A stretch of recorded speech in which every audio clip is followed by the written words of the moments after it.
London, September 27. Reuters. British Defence Secretary Michael Fallon on Wednesday ruled out cancelling existing orders with U.S. plane maker Boeing because of its dispute with rival Bombardier, but added there were other UK contracts the U.S. plane maker was seeking.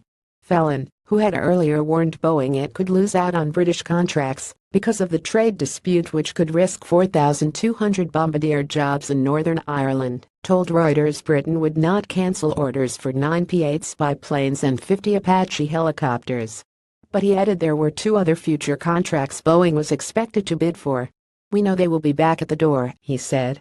A UK defense official told Reuters one of the potential future contracts was a relatively small data services deal.